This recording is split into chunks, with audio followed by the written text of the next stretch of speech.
that's a little bit about working with agents, but let's get into the license agreements and the deal terms. If you're ready to license, these are going to be the key terms that you're going to want. And by the way, Marty is going to circulate this deal memo. Feel free to use this form, download it, and if you have any questions, of course, you can reach out to myself or Alita at any time. We'd be happy to help you try to close some of these deals. So when you have a licensing deal sheet, first it's very important that you identify the right parties. From a licensor perspective, you want to look at who is your licensee. Make sure that it's a company that's established, that it has operations and revenue, so that you're not doing what they call a naked license to a company that isn't going to be able to pay you the monies that you're promised or do the performance. So as a licensor with a brand or a property, you want to do your homework, know who's the licensee, what's the right legal entity that you're licensing to. And as a licensee, it's really important that you look at your licensor and make sure that they're the owner of their IP, especially sometimes when someone has a patent or a property that they developed and it's in their personal name, but you're doing a license with the company or vice versa. So very important that you identify the right parties to the deal. And then, what is the licensed property? And this becomes very important, although it seems very basic. If it's a patent, let's make sure we're licensing the patent plus all the know-how and the technology behind it. If we're a licensee and we're looking to license a brand or a character, are we licensing one character or a collection? Or if you were licensing, for example, Star Wars, that came out with then 6 more movies and 6 more characters. Very often today, licensing agreements are set to only the initial property, or maybe it's Series 1 and not Series 2. Do you get the derivatives, the new products? The new properties when a second movie comes out, or a sequel, or a prequel. And by the way, this happens with apparel brands as well. You have Donna Karan, and then you have DKNY. And we met earlier today with Ralph Lauren that has Lauren by Ralph Lauren and Chaps by Ralph Lauren. What is the actual property that you're licensing? And it's important that you're very specific. So if you're talking about character brands, for example, a lot of people have, anybody here of character brands? Raise your hand. Okay, so when you're licensing a character brand, somebody might look at it and say, okay, they're assuming that they're getting your first, maybe it has 12 characters, maybe it has 80, but then you have iterations maybe for seasonal or holidays or events or things that you're putting out later. They may or may not be included in that license. So it's very important to spell out exactly what you're giving up. I work with a gaming property, for example, and the gaming app, as it is today, is being licensed. And we all know, because it's been announced, that we're working on a television show for that same gaming app. So everybody wants the TV show rights. Well, we can't give those out yet. So they will not go on that licensing deal. But there are other tricks of the trade that we know as agents that we might be able to give out a first look. We can give and grant a first look deal at certain things. So at least a partner that is getting into the brand and investing is having an opportunity first to pitch and to bid on that property. So it's really important. A lot of the things in this term sheet are going to look very basic. Sure, a period of time, how long is it, who are the parties, what are you licensing? But we know the nuances, and that's why you definitely want to talk to some experts before you get into an agreement about what are you giving up, what rights are you giving up, to whom, for how long, and in what segment of retail. Everyone here wants to sell something. Are you selling to specialty? Are you selling to mass retail? Do you know the difference between the two? Are you selling to e-commerce? Are you selling in the U.S. only? North America. North America will include Canada and Mexico. Are you selling to different continents around the world? So it's very important to have all of these little nuances identified in the term sheet that will go into the contract. So identifying the licensed properties, what art assets, what name brands come with it. Shopkins or Alita mentioned the video gaming. How many people have heard of Fortnite? So Fortnite, obviously, they're coming out with new characters, new skins all the time. It's important that your license agreement covers this. And a handy trick here, if you're the licensor or the licensee, that right of first refusal or right of first look puts both parties in a much more proactive situation. As the licensor, you're not giving away the farm on the first deal. And as the licensee, you're not going to let somebody else, one of your competitors, come in and scoop out a piece of the domain that you're creating. So right of first refusal, right of first look, or first negotiation, when there are diffusion brands or new iterations or new series. Shopkins every year comes out with new series, Series 2, Series 3, Series 4. That right of first refusal or right of first look is a great tool for both licensors and licensees. Licensed products. Again, another area that I see a lot of first-timers make a big mistake. So it's very important that you identify what are the licensed products included in the license. From a licensor's perspective, you don't want to use overbroad general terms. I had a first-time licensee. It was an $80 million footwear brand. They were selling in Macy's and JCPenney's and Kohl's. They were only selling footwear, and they wanted to expand. So what's a great way to expand? Hey, we're going to license our name. We want to do some other categories. So I spoke to them early on, and they said, well, yeah, we already have a licensing deal for apparel. And I said, well, what kind of apparel? They said, no, we just did a licensing deal for apparel. So you realize there are lots of categories of apparel. There's outerwear, there's sleepwear, there's jeans. Very often denim is a separate category. There's boys, girls, men's, women's. Their license only said apparel. They used an overly broad term, and then they were precluded from doing lots of other deals because the company that they licensed to only made very limited shirts. They didn't do denim, they didn't do outerwear or swimwear or sleepwear or underwear. So very important that and I see this mistake a lot by first-time licensors, that we really narrow down what are we licensing, and let's focus on what products the licensee actually makes. For those of you that are licensees that are taking on, make sure that you list clearly all the products that you want in your license.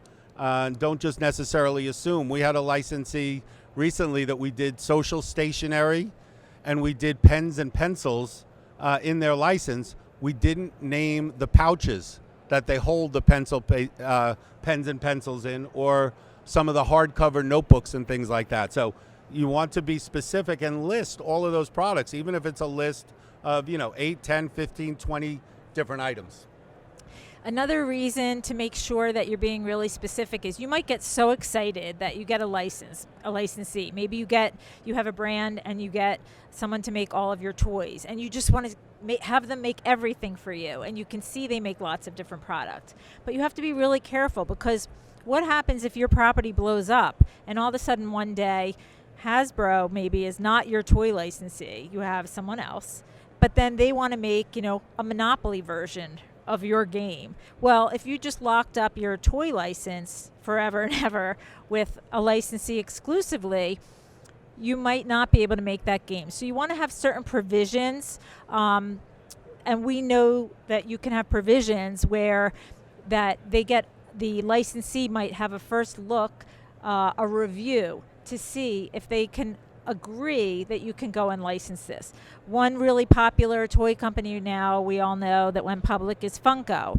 So it's kind of like a chip off the old, like it's really great if you can get a cool Funko figure. But if you just lined up action figures with someone else, you might not have left yourself open to do that kind of deal. So it's really important to have somebody coach you, whether it's an agent or someone in the business, to coach you to be able to let you know how do we break down these categories? How do we break down that segment of retailer? How do we break down the exclusivity? And that's really important.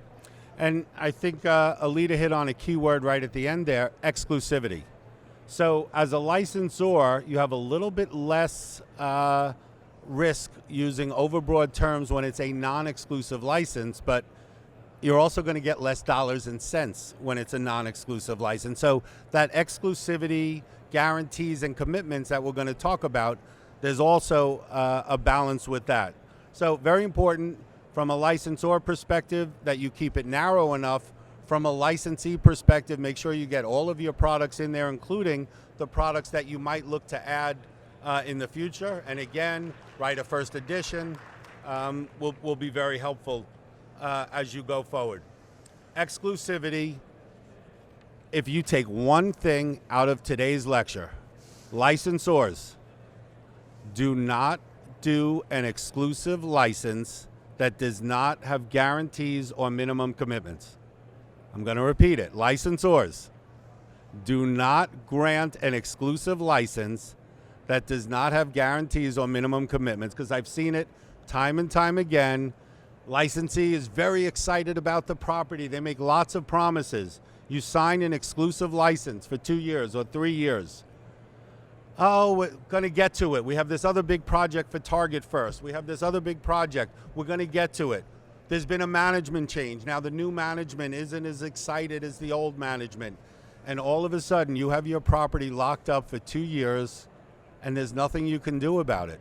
And even if they're making a little bit of product, they're making a little bit of money, but it's not meaningful to them or to you, you're still locked up with a long-term agreement because you didn't have guarantees or minimum performance standards.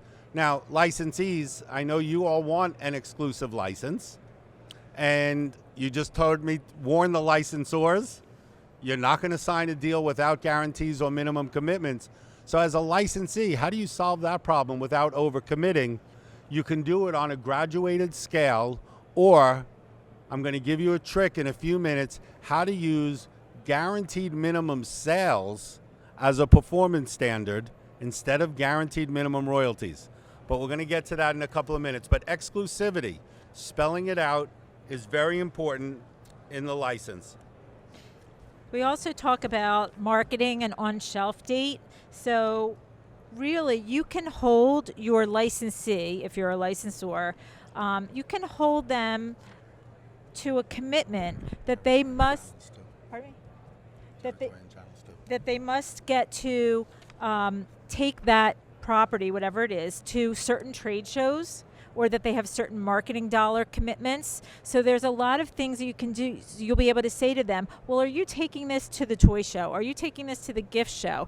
Do you go to, the shows in Asia that are popping up? Do you go to the shows in Europe? You want to know where that licensee is taking your product and showing it. And as the licensee, you want to make sure that you're being able to communicate and that you're taking that license where it needs to be shown.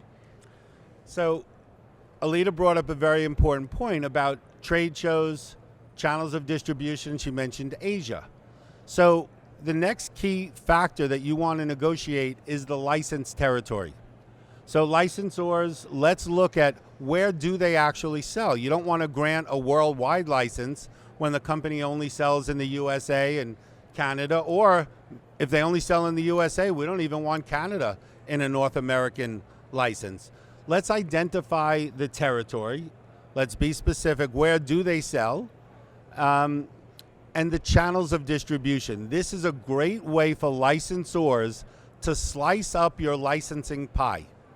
A term that I use a lot. Slice up the licensing pie. Because as a licensor, we want to maximize the revenues. We want to bring on the right partners so that we don't have underperforming products or underperforming channels of distribution. So if we have a licensee, in fact, we do several deals that we do Costco only, because doing business with Costco is an art in and of itself for a licensee. So we do a Costco only deal because some companies really only focus on Costco, only focus on Walmart, and don't sell all the other channels. By the same token, there are some companies that focus on specialty stores or e-commerce. Let's focus on the channels of distribution. So here's a handy tip. Alita mentioned earlier, you have your department stores, obviously your Macy's, your Bloomingdale's. You have off-price channels, TJ Maxx, Ross, Burlington. You have mass merchants, which are Walmart, Target, Kmart, Sears. You have the deep discount value channels, the dollar stores and many other similar stores. And then you have specialty channels, which could also be identified as boutiques, mom and pops, or specialty chains, things like Bed Bath & Beyond, Barnes & Noble, Michael's, Joann's, Lowe's, Home Depot. All of these channels, you may grant a license to somebody. Well, they don't sell Lowe's or Home Depot, but we have a client that does night lights and light fixtures at Lowe's and Home Depot, and they can take Disney and Warner Brothers and all these great character licenses, and the other competitors that might sell to department stores or specialty channels don't sell those home good channels. So again, great way to slice up the licensing pie. Licensees, take a look. Who do you actually sell to? Make sure that all those channels are in your license so that you're taking advantage of all the sales opportunities for your new property. Yeah, I'll give you an example. We just did a deal last year where we gave a company the rights for a property, and they took it for North America and Europe.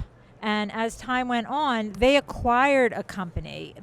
A company they acquired allowed them to now do business in Australia. So they came back to us and said, we want more rights. We want to add these countries. And the good thing is that we hadn't given up the rights too soon for an area they didn't have. And now they pay us additional money. We edit the contract. We update what's in the contract, and there's an additional payment of an advance for that new territory. So it can be fruitful for you to be extra careful and let those licensees come back later. And the licensees should be really practical about, where is your business? Understand where it really is. Take what you have, not where you think you're going. And once you have that business, go back and get that, because also you'll pay, it's very important to pay rationally, and no one wants to overpay, no one wants to underpay. So to get it right. Here's a really interesting anecdote, and also somewhere where a licensing agent, someone who's had the experience in negotiating these, can be really helpful. We recently did a licensing deal for Plush Toys with a property. And the licensee sells every one of those channels of distribution that I just mentioned. But when it comes to Plush, and sometimes even when it comes to apparel, there's another channel of distribution that often goes unnoticed: amusement parks and theme parks. And again, it's a very specialty industry. We did a licensing deal for Plush, but we carved out amusement parks and theme parks. We ended up doing a deal with another licensee that specializes in that channel.